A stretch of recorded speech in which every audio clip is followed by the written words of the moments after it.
It's time to defragment the human experience, at least according to today's guest. But how do you do that? Well, that's what we find out on this Authentic Avenue.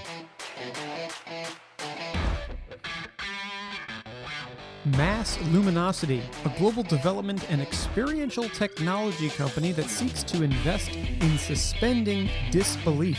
My guest today is Angel Munoz. He's their founder, president, and CEO, and his commitment to live in truth includes the development of platforms that make us feel closer together even when far apart. His most recent technology, Beacon, is a video communication platform which he hopes will rival the likes of Zoom. But speaking broadly to the point, defragmenting the human experience. How do you do that while also being a leader in tech, which by its own nature allows us to connect while fragmented apart? Well, Angel has a perspective on that, about how big tech is minimizing humans in the overall experience, how he seeks to maximize them, while also choosing bits over atoms. More on that in the show, as well as, of course, discussion around and advice as to how to achieve that A-word, authenticity. I think it's an interesting perspective as a tech founder who seems to rally against big tech. Adds to the realness of the conversation, in my opinion. Let's see what you think. Sit back, relax, and enjoy as I get real with Mass Luminosity and Angel Munoz. Angel, it's great to talk with you. How you doing today? I'm doing phenomenal, Adam. How about yourself? I'm doing well, and I really want to know all of the things that you're doing seemingly simultaneously with Mass Luminosity. The reason being, when we met for the first time, because we're not meeting for the first time now, you had mentioned that the core of this is to invest in suspending disbelief and then also to defragment the human experience. These are huge statements, goals, anything. Mhm. And it makes me wonder how, but we'll get into the how in a bit. Let's start with the what. Would you mind for our audience saying exactly what Mass Lumini is, does, provides, and is to the world? Sure. Mass Luminosity is a company that I founded 10 years ago. Actually, it'll be 11 pretty soon. And the purpose of it was to utilize technologies to bring people together, to facilitate communication, to facilitate interaction between people. In that sense, I coined the phrase to defragment the human experience, or to defragment humanity. And with that, we started deploying different technologies along the way. And then we concentrated those technologies into two major projects. One of them is a social media network for technology enthusiasts and PC gamers called G Tribe. And the other one, which is the one that caught your attention, Adam, is a new answer to services like, for example, Zoom, and it's called Beacon, and it launches in a couple of weeks. So, yeah, I did notice that because our first meeting was held on Beacon, or an early Hmm. version of it. Hmm. And I can immediately empathize with the experience of using it quicker than the experience of gaming. I mean, I love video games. I have a PC that I play video games on. I'm not very good at them, but I love them dearly. But yeah, the Beacon thing seemed like a real world changer because it was very clean, very lightweight, not a whole lot in the way. Hmm. And maybe that was why we eventually started talking about investing in suspending disbelief. Is that more of a Beacon-centric thing? Can you explain what you meant by that? Yeah. So when you're on a video conference, for example, or even on an audio call, there's a certain amount of awareness that you're not talking to the person. You're not in the same room. You're not um, just the software that is designed around those concepts tend to be just geared about to transfer information back and forth. And we took a more holistic approach. We analyze how the eye perceives what we look at when we're communicating, what kind of sounds are more familiar to us, what sounds more natural, what frames per second are more natural. These are all things that we borrowed from gaming. And so, in that sense, we kind of suspend the disbelief that you're on a video conference and you want to make it seem like we're transporting you into the same room as the person that you're talking to. And that's really, it's sort of a, pseudo holodeck. So we want people to feel that they're actually communicating with someone, and then and we, resolution and the dimensions of the image, all kinds of different things that we add, such color saturations that make the experience believable. So, another thing that really caught my ear when we spoke was alongside of all of this, which is providing experiences around the virtual, is a commitment to live in truth. Now, the reason why I liked that so much was because it seemed to rub up particularly well against the word that I like to go over on this show, which of course is authenticity. And so maybe as a result, let's set a baseline here with how you define that word. How would you think about the word authentic, given all the things that Mass Luminosity does and just your experience founding and running the business? That's a great question. I would say, Adam, that I like the word truth, and to be authentic is, so authentic is almost a form of communication, correct? You are somewhat defining how the communication should come across, especially from a corporation to the general audience. Um, for me, it's simpler to think about truth, and what is truth? And truth means that you don't hide behind the curtains. When you do something wrong, you openly admit it. When the company has, quite frankly, screwed up a piece of technology, and it, and our members and users go through an odd event, we said, okay, it was our error. We don't blame anyone. We don't go out there and say things like that. And I'm not sure, it wasn't meant as a form of marketing, quite frankly, Adam, but the audience resonates so strongly with that, that they become almost hyper fans of that kind of communication. And we're seeing, fortunately, in corporate America, that some of the tech leaders that are embracing that style of being more authentic and being more truthful are the ones that are rising to the top. So there seems to be a need in the general public's mind for truth and for authentic communication. And so, as far as a definition, I would say, not hiding behind the marketing slogans, or, or having, a team of PR people that are constantly correcting things, and just being honest with the end user and with the people that support you, and telling them, This is something that we think we did right, and hey, we did this one, we need to go back and redo again." And when you speak that way, people support you in more ways than I thought were even possible. So that's how I see it. Now, let's talk for a moment about atoms and bits, because when it comes to being authentic, I have this, I guess, in your world, maybe like legacy understanding of what really is real, and that is just the real. And that's because I'm not all day in the tech world, although I do produce content which lives virtually.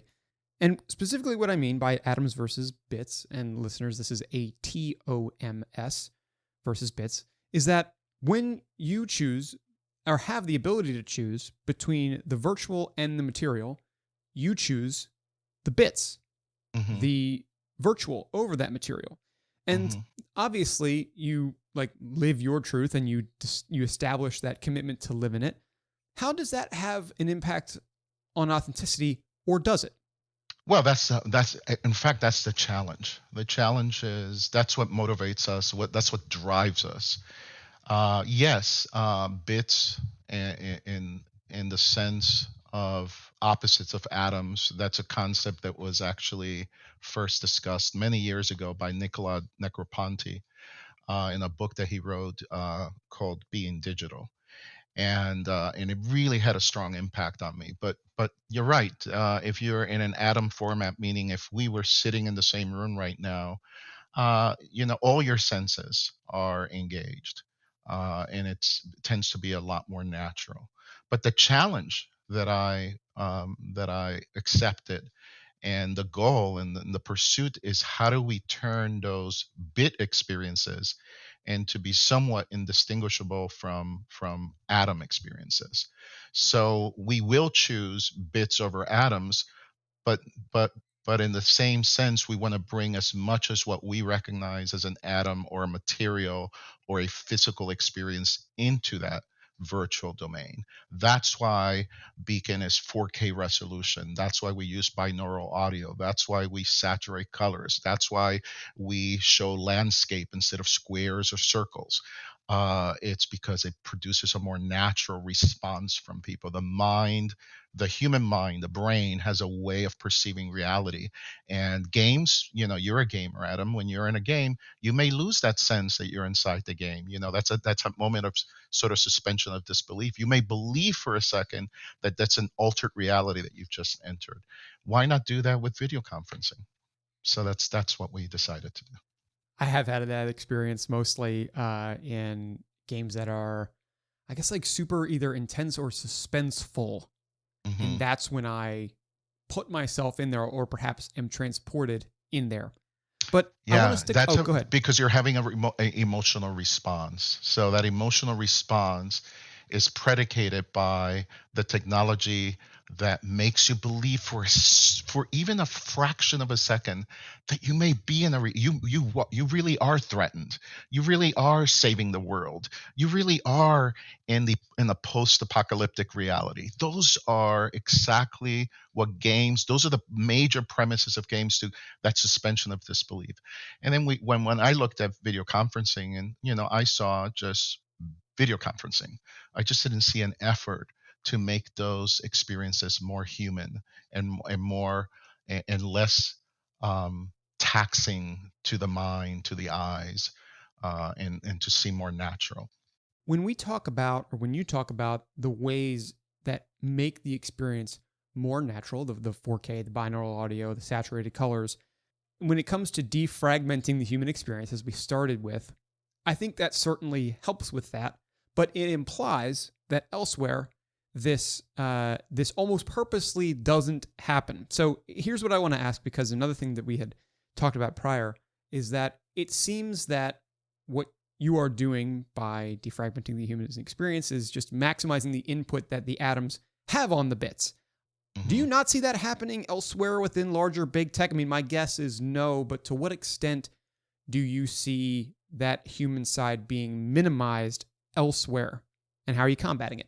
Right. That's a fantastic question.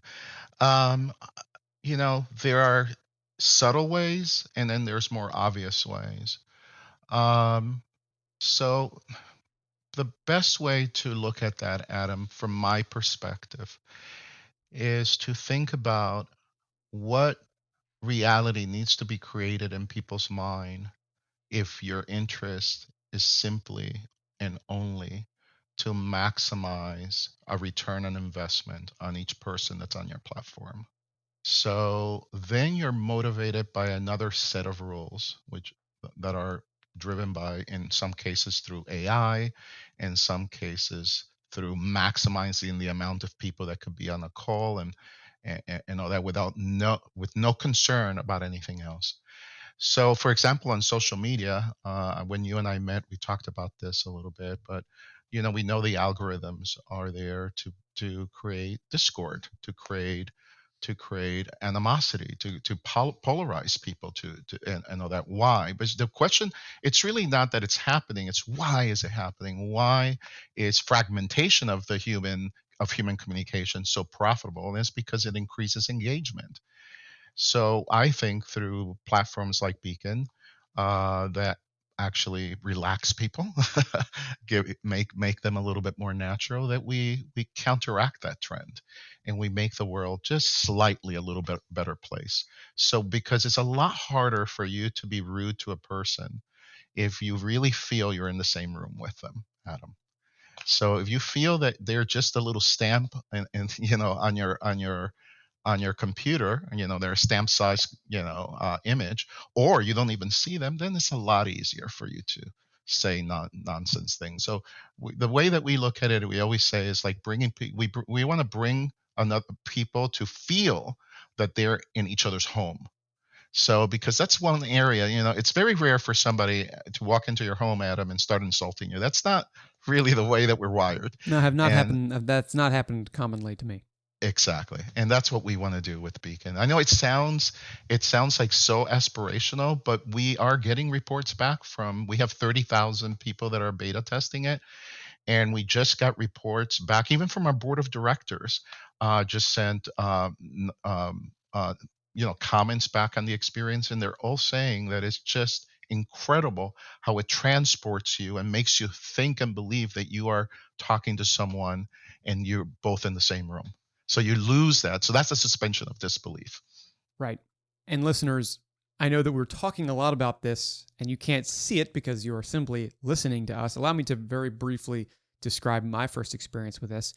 So I jumped into Beacon, and at first, of course, you are joined by the other party, and you have all the common things like, your hang up button, your mute button, all that. And then like very quickly, all of it, the overlay, like the shading around all that, just falls completely away, and the entire screen is the other person.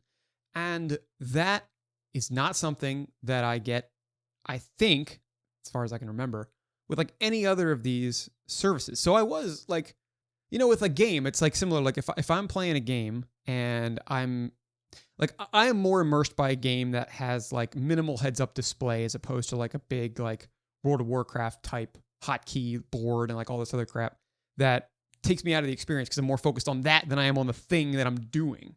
And I felt something similar here. There was just less distraction. And if you can get your hands on looking at it, I'd recommend it because it really did feel natural. Not like something where I'd have to like, if I were on Google or Zoom or something like that, I'd have to like go to the full screen button and then I'd necessarily lose all that stuff. I'd have to go back in, and God, what a hassle. And this was not that hassle. So I liked it a lot. And hopefully, listeners, that helps to describe sort of what we're talking about here. Again, on the Beacon side, totally different from the G Tribe side. But I'm focusing on Beacon because that was what I thought had the clearest, it covers the clearest gap to an authentic experience online from what I've personally experienced. Let's talk about that authentic experience for a second. Actually, Angel, let's hold because I think I cut you off there. No, thank you. I was just going to thank you for that, Adam. Wow, I'm touched by your honesty and how straightforward and how you noticed the subtleties that we put into Beacon. So you're right. When you join a Beacon call, we used only the icons. We try to stay away from the written word because that's even more distracting. So you have two columns on each side, and then those columns are already translucent, so they're telling you that there's a sense right away that this is a minimalist. The icons are actually outlines, and then all of a sudden they vanish and disappear, and now all you have in front of you is the person. And then if you move your mouse or you tap your screen, if you're on a touch screen, then they slide back in so you can use any of the functionalities. And that in itself gets so many comments. Thank you, Adam, for that. That's a very strong recommendation. I really appreciate that. Oh, well, it's my pleasure, and it's true to what I experienced. And hey, I'll tell you what, if you all could figure out how to make a computer screen where the camera is right in the eye hole of the person I'm looking at, that'd be even better. Because that's like the next problem, is that I feel like I'm never actually looking at someone. And this is the closest I've gotten to that because there's nothing else in the way, right? Mm-hmm. But now that would be something. But anyway, that's for another conversation, perhaps. I actually can interject by telling you that I saw that a company approached me that has a patent on a solution for that. Really? So we may be working with them. Yeah, it's a very clever way of doing it. So I was very surprised when they showed me how they made that work. That is really interesting. Mm-hmm. Wow. Well, something to look forward to then, listeners, I guess, and me as well, because that's like future level stuff. That's like stuff I can't even visualize, but I guess somebody has. Mm-hmm. I'll go back to this authentic experience once again, just because I like to ask folks in which moments in their business they feel that they are operating, working, being their most authentic selves. Where do you think that is for you, Angel, today, as the person who heads all of this up? That's kind of when I think about the answering that question, it's sort of a timeline, right? It's a timeline of events and things Yeah. that Well, led what me. maybe what are some of the watershed moments where you looking back, you're like, yep, that's where we were really, that was either our North Star moment or that's where we were pointed at it. I think it came early in the history of mass luminosity, which, by the way, is already paradoxical name. Uh, some of your audience members will know that that's an algorithm or a formula that's used in astrophysics, but now it's a registered trademark of our company. And so the moment that I was going to talk to you about is that moment of naming the company. I was in a room full of startups, because this obviously started as a small company, and they were all pitching different ideas to a group that was sitting of investors. And so it was my turn, and when they introduced me and said Mass Luminosity, some people chuckled. They thought it was a ridiculous name. And then I realized how disconnected we are from the meaning of words: mass luminosity, light for the masses. And that really was the moment. I mean, I'm happy that happened. Obviously, they didn't get any investments from the group because they just thought the name was ridiculous. But that's what I then what it did was it made me think, why did I name this company that? And then, mass luminosity, light for the masses.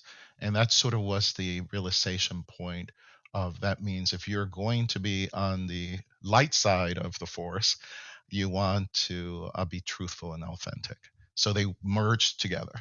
And so it was in the naming and presenting the company for the first time to investors that now no one cares. Now, this is obviously 11 years later, so no one really, Mass Luminosity, okay, it's just a name. But back then, I'm not sure why it was so comical. Well, that was I mean, that's a moment that only somebody who's been there since day one can really appreciate. Hmm. And, it's important to have those founding members the whole way driving from that, first those first, like I said, watershed moments. I think that's really fun to think about those. I on Hmm. this show talk a lot about like the various avenues that businesses have through which their authenticity shines through. Not to keep like the light naming convention going here, but that is an interesting story. And I feel like when I named the show itself, like that was a moment for me that I thought was sort of my own best case study. But a Hmm. story for another day and another guest. That being That's myself, I that's suppose. fantastic that you had somewhat the same experience. But if I could give some advice to some of your younger, I'm 61, so I grant myself the right to speak sometimes to the younger people in No, the it's good. I teaching was going to in finish that. I was going to ask for some advice to round out. So let's just go there. in the teaching mode. Yeah. So I would say that one of the things that you have to have as an entrepreneur is a very, you have, there's a couple of things, but number one is you have to have thick skin. You cannot go through life thinking that everyone is going to be excited about your idea. And revolutionary ideas do not occur through consensus. They actually, you have to battle the current. So a revolutionary idea like Beacon that brings so much, quite frankly, if I can say it myself, a much better experience in all respects to the video conferencing platforms, it's something that we're going to have to fight to establish it. No one's going to give up their percentage of the audience or percent or users freely. So you have to have not only, the ability to take criticism and not be moved off center by it, but also you have to have the determination that, and a bit of the insanity thinking that you're right and everybody else may be wrong. And that's what drives innovation. Those people are the ones. I mean, look at Elon Musk with Tesla. I mean, when I first heard about electric cars, which, I thought it was absolute nonsense, and now I have two of them in my garage. So it's just that kind of determination and that kind of not paying attention to the people who make it their life experience to always criticize others is like the best advice I give to all my employees. And every single one of them, I'm training them to be independent business owners and hopefully entrepreneurs too. Every single one of them is potentially going to split off on their own. And that's really the best gift I can give to the world. Well, I thank you for sharing some of that gift here, for bringing that light in that moment to us, and for continuing to bring, shall I say, the luminosity to the masses. I appreciate your perspective here, for teaching me a little bit about this grand defragmentation of the human experience, how it plays into that A word, and for everything that you're doing. Can't wait to see that screen integration, but hopefully more people will see Beacon very, very soon. Congrats on the upcoming launch, and thanks very much for being here today. Thank you, Adam, for having me. Appreciate it. As we close out today, I'd like to turn the question over to you, my listeners. How do you think we'll continue to defragment the human experience through tech? It's an interesting dichotomy, but ultimately, in order to move towards a more advanced technological world, we need to reduce these barriers that make us feel like we are apart when we are apart. And I'd be interested to hear your thoughts. Here's how you can register those thoughts with me on socials, LinkedIn mostly, Adam Connor and Authentic Avenue. Go follow both of those pages, and you can write me via email, adam@authAv.com, where you can also ask me how you can get involved on your own podcasting journey. I got a lot of experience there. In the meantime, I'm going to go find another visionary and bring him on to this show to talk all about that A word, authenticity, and how others around us achieve it. Until then, I'm Adam Connor signing off and saying, until the next time I get real again with you, thanks for taking a walk with me down Authentic Avenue.